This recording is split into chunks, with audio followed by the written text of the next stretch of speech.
ye yali celebrity ate nga ebintu family ye abikwata munda abikwatira munda nga tayagala bifulume kusasamaza bakyala bano ekituufu kiri nti mumanyi batata b'abaana tetujja kusindikiriza abaana bano kubanga bali innocent mwene embeera so bwe kitu bwe kiri bone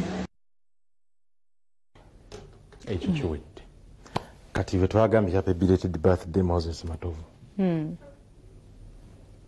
omukulu oyo be bamu ku bennakalabya abakulu obulungi oyo ne Wile Mukaabya Pastor Wile Mukaabya okukaddiwa kwabwe Katonda yamanyi Moses Matovu agenda myaka 8 omusajja w'amaanyi tagifaanana naye kye nalaba ndowooza okuwangaala kuno kulimu n'okusirika nga teweteeka ku stress omusajja oyo asirika neyebeerera awo n'afuuwa omulere gwe n'abatunuulira n'asirika bigambo bitono okutwaliza kati Mukaabya ono naye yebeerera awo omulala atakaddiwa gwe ndaba ndagira enabitaka kutumidde nnyo ndagira enabitaka ate webala okumpagira ku mukolo gwange pulezidenti w'olugambo ojja kukyawutinga nawe bagamba tokaddiwa ennaku z'omwezi 10 papa sport lw'olwokuna olujja tugenda kubeerawo bannange essaawa 10 okutandika 10 paka ssaawa mmeka tugenda kuyimbirwa ebiwe ebyo tugenda kusiimwa n'okusiima n'okwanjula ekitabo ky'ebyama by'abaserebu kaakati ndagira enabitakatakaddiwa nze nange waliwo bagamba sikaddiwa ekirungi tebamanyi myaka gyange nze nagimanya ddala lwakuba eggwanga saaga aditegeeza no naye tegikufaanana naye nze kambabuulireko wenjogera omba ssente emyaka gyange agenda enyenga seminary gye nasomera ne Madwala si gye bambatiza baluwa z'abatiise mufe abakatuliki bajja kukugira gali uno ninga banaazituwa tebakutye ate omukatuliki tamala gafulumya bigambo talina samasama olwera be father abayombera mu lujjudde naye goloza tebanyiga tosobola mula tosobola kulaba father atamidde tosobola kulaba ayomba tosobola kale Moses ono bamukoledde birthday nasose n'okulaba badde ndidde okulaba Joan Taka wali ankutumidde nnyo mukyala ne Rachel Magoola omubaka wa parliament woman MP Joan Taka walya ne Joan Taka takaddiwa bannange takaddiwa mulimu abacha naye amani sewanya n'oli banaye sewa ate sewanya natalijja kukaddiwira ddala yabivaako yadde kati tutandikirawo wenyini ngasala keeki tebaladdeko myaka ku keeki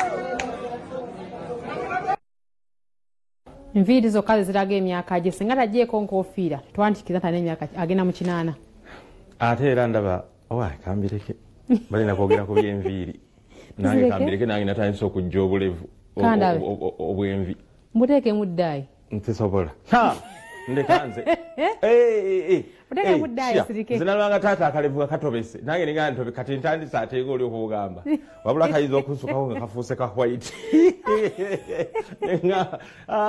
kala gotobulaba wano ddala wano butandise bw'okoze emyaka 25 mu lugambo ate mulimu mugambo z'okola ne zikuleetera stress envi zigira ku myaka emeka envi mulimu ez'ekika mulimu ezijja kati ez'emyaka emikulu njagala ofune ku buli MD akulira ekampuni nga y'amaanyi ojja kulaba ng'alina envi wolaga wakambwe aba alina okusoomooza nze nyina sitola gye nakola n'emmeza envi nga 10 mu kiro kimu kali nkuze emyaka 25 okugamba era mbeebaza nnyo abatadde sente mu nsonga yange eggulu nabadde wali ku nedda ogenda kubuuza byami ndesegenda kubuuza tuyinza kuŋŋamba nga sitole gye wakula ye yakufunisa ezo envi si bwe njogedde ŋambye naye kitegeeza abantu bano twetaaga obbadda mu buli kaseera because information nasoma Makerere amawulire information dissemination is that you take long communicating pasi kyangu kyovula ne vision group y'amaanyi naye era ekyalanga nti bukedde wasenje 10 new vision naye waali bukedde family boutique nti nno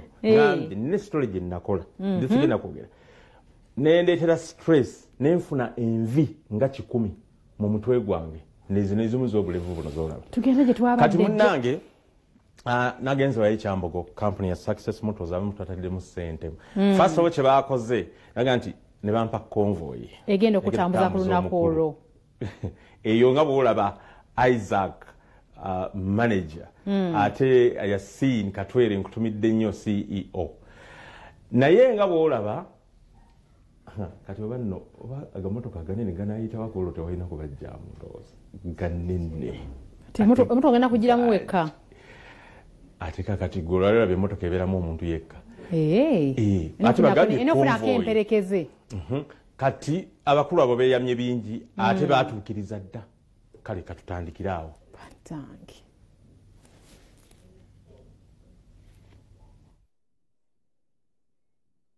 mu bitiibwa ebingi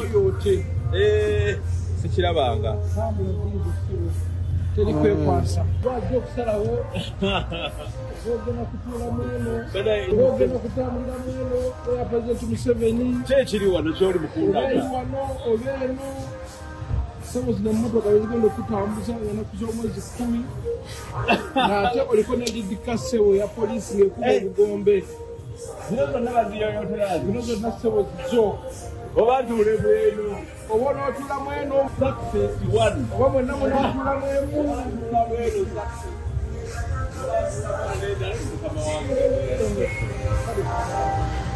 abantu togera kubayita mujjeko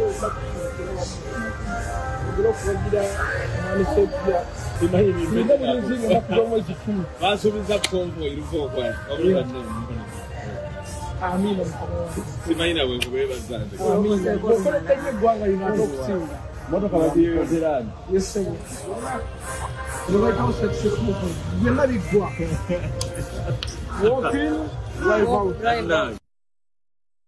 mwami Seguya ndi musanyufu nnyo okusinkana olunaku lwa leero. Mwami Seguya namusinkana emyaka 9 emabega. By then nali muvuzi wa Uber. I was a taxi driver. Era baita Uber yali ne Flavia Namulindwa. Nembatwalako Emmengo. Era nga bagenda mu bintu bye baali bagenda kukwata video ya nkoko, something like that.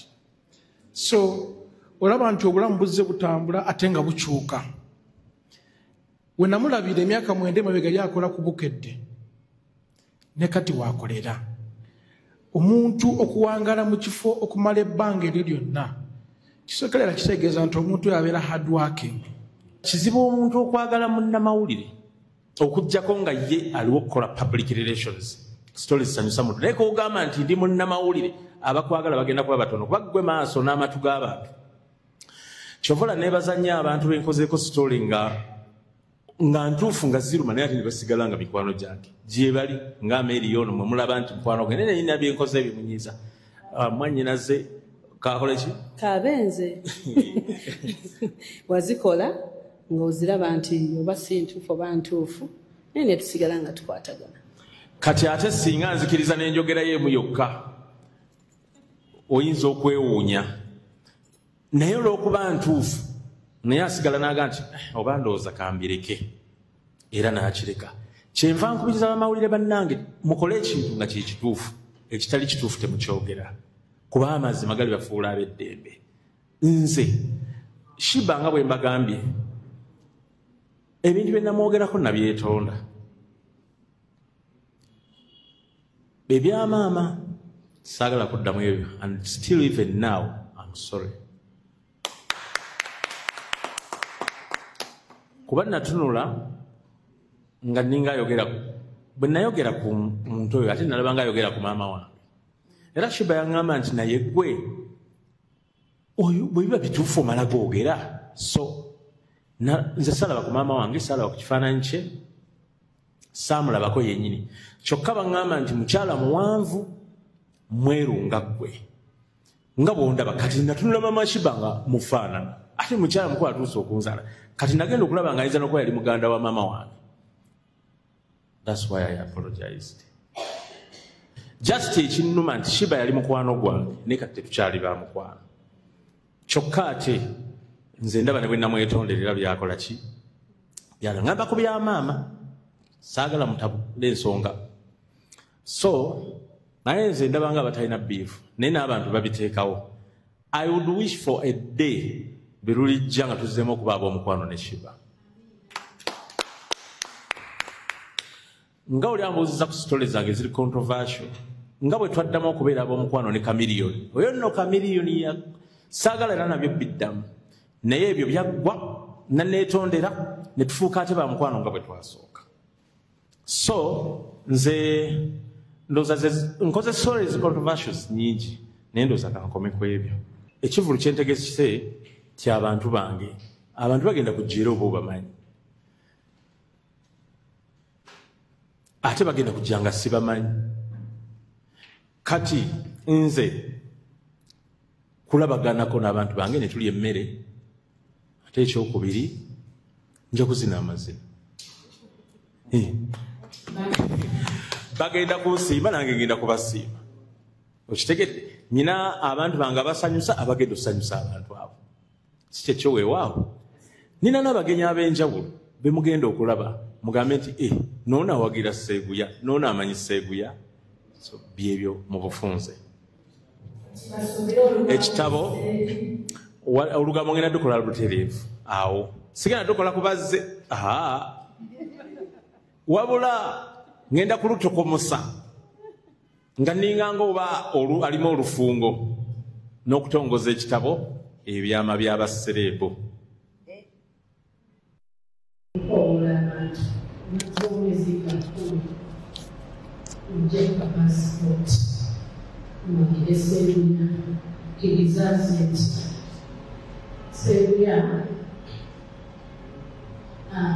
Amawulire amazeemu emyaka 25 naye ali professional kyakola teyagulira kigulire. Nze nnesige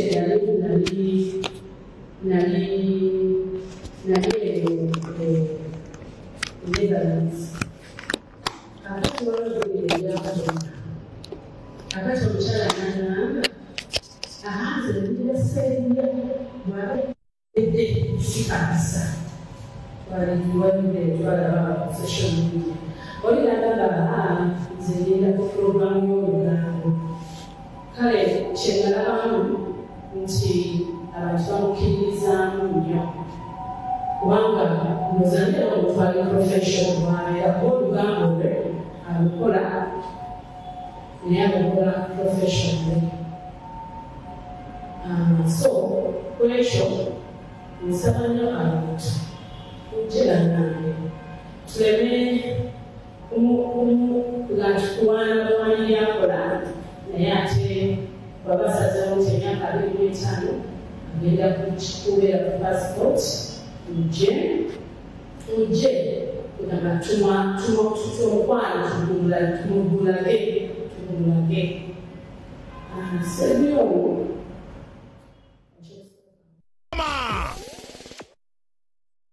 wangula tukutuku ne Sabuni Jama Joe abachapa Gen Enterprises babadde yiganga era ekyabadde yiganga abantu beyiganga mwe bali kwaniriza abantu abo Sabuni wa Jama mumukozese obwanguzi bulije muri abamwafunye ebira mwafunye Sabuni walanzo mwafunye Nara noodles mwafunye ebirabo ebitali bimu era nga bali mukawefube bwaba stockist oba abamaduka amanene okusobola ebintu ebikasosobula ebintu ebiweza $5,000,000 gwedduka eddene butereevu akakonge bakakuwa n'okajjuza naye ng'ate we baba bali mu kibuga nammwe temuviira yaawo babategeeza ku bintu ebyo engeri gye babikozesaamu. Sabuni wa Jama yaliko bakubulira omutuufu. Waliwo Sabuni wa Jama abamu waliwo abajingira Sabuni awo nolwekyo gula omutuufu yabeera mu bokisi ya kaki akaveera ekigambo kibeerako ku Sabuni ekyovu kyekyo kinoga teweetaaga kubuuza kirala yaliko. Nolwekyo neje batanatuuka bajja genda nga batuuka musobola okubeera nga ebintu byonna mubifuna bulungi. Kibiri kya Soliyo oyo ya stockings omula stockist ya stockings ebintu byonna biteeka bulungi. Ebintu bya Soliyo bibiri abiina. Sabuni wa Jama wuuyawo ku mulyango. Alinsani Butto waali Prestige wali akati nacho mugamba buterevu manyi nti oyayingidde akalulu buterevu akokuwangula pichi tujja kubanga akazannyo kenyini akokuwangula Uganda na pichi balina pichi nga 50 ku 10 ezo tukutuku ezo kuwangula banamukisa gwato omuntu afuwa bulijjo oli wadde nawo okuwangula buli wabali bonna genda awo motoka weri motoka ya jama ate ojja kubanga owangula gomula wenna kozesa ku bintu ebyo ojja kulaba bwenjawulo ojja kutegeera gwayagala okusuubula gamba genda mu kikuubo mu Chapa Gen Enterprises gye bali waggule osuubule ayagala okutandika okusuubula gwayagala okutandika okutembeeya akatonotono ebintu ebiri kiriko amagoba mayitirivu obulungi naye ng'ebintu bya birungi nnyo omuzigo gwa ttiri omuzigo gwa kasuku omuzigo gwo mulungi guli halali ate era buto running sun asiika ebitaleta masavu ku mutima osigala oli taratibu mu abaana abali ewaka nala noodles zolya nosobola okuba breakfast yo ng'etambula bulungi n'abagenda mu visitation z'abaana gule box ya nala noodles erimu packet 4 packet ya 4 kitegeeza omwana oddamula visitation eri teeka mu mazzi agoocha n'olinamu eddakiika 3 emmere eba emaze okuterera ekyemisana oba olya buli sabbuuni anaaba yiye lanzo alimu ebika nga 5 byonna bikuyamba atayagala kunaaba kawoko kakakumala n'oterera kunaaba n'okufuula muzeego nkolayo bakubako obukubi nti lekeraawo kunaaba naye nga sabbuuni yetawedde kisigala kitole tasebbuuka asigala nga yoyo yo wajjama teweetaaga teekako mu mazzi kubako ku kyovu era kolera ekyovu n'onyekamu olugoye n'olindamu nekikola ateeko ne livaamu n'okunyanga tekirinako ttabu n'omulekera abaana toba mubwiralikivu jama sop alimu omweru n'owa brown ate alimu n'ow'ebitole gwayagala ebitole naawe osobola bifuna waliwo ebitole boxi nga ya bitole biri mu buveera ng'abaana otya nti bawunoona bajja kuyita ng'olina gy'oli genda ow'ebitole gyali aw'omuti gyali mu grams 8 teguwera kiro waliyo n'owa kiro emu nokyo mwenna moli catered for ebintu biri mu bomba n'obutono bya soliyo kyokifuna toweeraliikirira nnyo kiri awo nti mu bintu bijja kuggwamu okoleeza n'olinda namu n'otuma mwana gundi genda ku luguudo gye kabiti osigala okakutte tekakwokya waliwo biitu obwokya nokamansule nedda kano kabiti kali akafa akedda ak'omuti kasigala kakola genda nogwe stokist yenna gyali mu bitundu byonna ebya Uganda bajja kuba bakutuukako muwangula tukutuku ne sabbuuni jama ne ku nguudo ezitali zimu bibuga mwe bali ebipande byabwe wangula bwe genda ogule sabbuuni wa jama ebirala n'ebisinga ujja obitegera bali wali mu Chapa Gen Enterprises mu kikuubo gy'oba basanga ebintu byonna ojja bisangayo bw'oba oyagala mu bungi bakuleetera ate era n'abalala mugule Prestige ye baking aba bakinga abakola mu baking Prestige akola oyo abeera mu muzigo wa box owa baking ennene gwalya waka osobola okukozesa ow'ekikebe alimu vanilla ate nono owa bulijjo original kati original teyitasiika tonoonya muzigo gwa kusiika nga ate Prestige walikozesa egyo sobola okubeera nga ttambula kali kampeyini ekyagenda mu maaso tujja kuba tubawo ebisingawo mu maaso awo nga bwe bagenda buli lwakubiri na buli lwakusatu kale katugende wa Semwanga gyali awomedde kanzu ng'enkola bweri nagaye tuli mu kaweefube ow'okutegeeza nti amatikkira ga baffe gaaliwo omwezi guno gwennyini ogwa July era tukyakwejjukanyamu ebintu ebimu bitegeere tujja kugenda mu bantu ab'enjawulo nga batubulya kino ekiri tujja kutegeera mu mulembe gino gyawukana gitya ne giri kakati byonna byonna bitegeere naggala by'omutegeere n'ebirala bitegeere mwenna abata myaka 32 giba mingi omwana aba akuze ng'azadde ne banne baba yabitegeera abate yabitegeera gwe mukisa guno ffe tugezaako okukulaga nti odde ebyobuwangwa osobola obbeera nga obitegeera kabaka afuuka atya kabaka abasaabataka n'afuuka kabaka nteekateeka kati mu kiseera kino mwezi mwaka ogwo enteekateeka ali etandise omumufuula kabaka bwekito bamuzaala naye waliwo emikolo egimukolebwako gyegye gibeere naggala byeri ffe kwe kwambala ekkanzu tukulage ekinaggukirira ojja kuba okitegedde gwe goberera bukedde tovaako mu mbeera yonna ate gwe ayagala okulanga byewagikemu olabe wuwenyiga nawe tukujajjate era ofunemu ng'abeebudde baafunamu embeera yakyuka okuva amatikkira ago egabeera myaka 32 budde yali agula $3,000 5 ku 10 kati olina okukwata obukadde 10 ofuna 5 ku 10 kitegeeza nkyukakyuka eyaliwo ekiseera kati omunemu katono tudde ne Semwanga ate naye atuwa ebibi Wangula tukutuku ne sabuni jama. Buli wagula sabuni jama, Prestige margarine, sabuni owokunaaba, owa Lanzo, owobuwunga ayoza, owa toast, chapa mandasi, baking powder, ebibiriti bya Solio, buto wa Rinsen, omuzigo gwa Kasuku ne Tiri, Nala instant noodles n'ebirala bingi nga biweza obukadde butaano n'okudda waggulu. Abo ofunirawo akakonge kojjuza nga kakuyingiza butereevu mu kalulu ak'okuwangula tukutuku n'ebirabo ebirala nfoofo ebyobuliwo. Wangula tukutuku ne sabuni jama.